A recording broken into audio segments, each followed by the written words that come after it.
विनय वाधवा ने लिखा है, प्रणाम अनंत श्री। मेरा प्रश्न है कि लीडर, कोच, गाइड, रिफॉर्मर और गुरु में क्या फ़र्क होता है और फिजिकल, मेंटल, सोशल और स्पिरिचुअल लेवल पर अलग अलग जिंदगी को कौन पूरी तरह जीता है।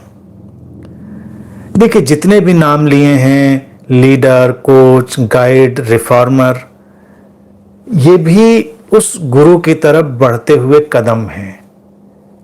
गुरु,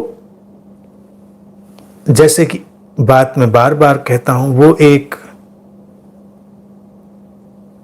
निरुद्देश्य ठहरी हुई चेतना है। उसका कोई जोर नहीं है तुमको बदल डालने पे, फिर भी बदल जाते हैं। जैसे आसमान में सूरज उगता है तो ये थोड़े कि बदल डालना है, अभियान चलाना है बदलने का। भाई, जब भी कोई अभियान चलाने लगे कि मुझे तुम्हें बदल के ही रखना है, तो फिर डाउट खड़ा होता है। कोच, लीडर, गाइड, रिफॉर्मर, ये सब थोड़ा थोड़ा उसी कंडीशन में आते हैं। बहुत सारे गुरु भी इसी कंडीशन में होते हैं। जिनको हम गुरु कहते हैं वो या तो रिफॉर्मर के मोड में होते हैं या वो कोच के या गाइड के मोड में होते हैं। तो वो लगातार गाइड करने में लगे, लगातार रिफॉर्म करने में लगे। हेल्पलाइन बना लो भाई, कोच हैं तो अब फिर उनका कोई प्रोफेशनल उद्देश्य होगा, कोई अपना मंतव्य होगा कि ये होगा तो ये होगा। मान लीजिए अगर कोई कोच या गाइड रिफॉर्मर तो बिना उद्देश्य के तो कर नहीं रहा है, लीडर है तो वो भी किसी उद्देश्य के बिना तो कर नहीं रहा है, उसका अपना उद्देश्य। उसका वैचारिक उद्देश्य हो सकता है, भावनात्मक उद्देश्य हो सकता है, आर्थिक उद्देश्य हो सकता है, कोई भी उद्देश्य हो सकता है उद्देश्य उसका कि ये होना चाहिए। गुरु वो अवस्था है जिसका कोई भी उद्देश्य नहीं है कि तुमको ऐसा ही होना चाहिए। वो उसका बस ये एक भाव दशा है कि तुम अपनी पूरी जो पॉसिबिलिटी है, संभावना है, उसमें खिल जाओ। जैसे सूरज आसमान में उगता है तो बीज टूट जाते हैं, फूल खिल जाते हैं, सारे जो जीवन की करवट है, लहर है, वो आगे बढ़ जाती है। चलता रहता है ऐसे। तो गुरु तो उस सूरज की तरह, भारत में उसको कहने के लिए उन्होंने पूर्णिमा के चंद्रमा की तरह कह दिया, इसीलिए गुरु पूर्णिमा मनाते हैं।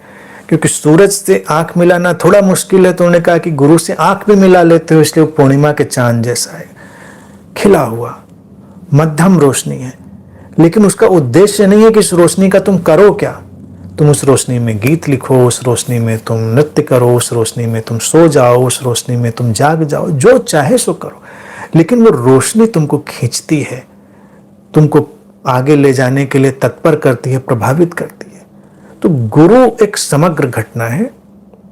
जो पूछा है कौन पूरी तरह जीता है, तो गुरु उसी को कहते हैं जो पूरी तरह जीता है। उद्देश्य नहीं है, लेकिन फिर भी लोग उसके साथ जुड़कर अपने अपने उद्देश्य को पहुंच जाते हैं।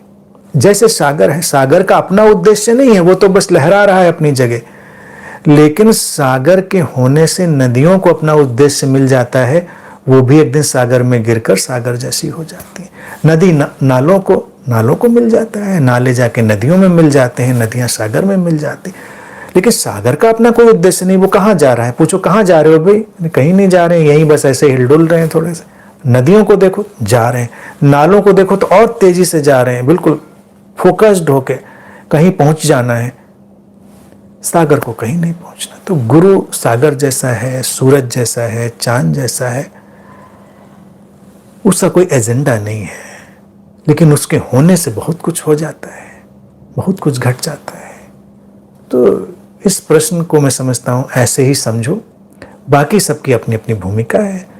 कोच कोई खास प्रशिक्षण देना है तो वो जरूरी है, लीडर को एक खास व्यवस्था में नेतृत्व देना है तो वो जरूरी है, कोई गाइड है उसको एक खास जगह तुम्हें मार्गदर्शन देना है तो वो अपनी जगह जरूरी है। जहां जिसकी जो भूमिका अपनी जगह जरूरी है वो निभा रहा है अस्तित्व में। हमको किस भूमिका से क्या लेना है, क्या सीखना है, ये हमारे ऊपर निर्भर करता है।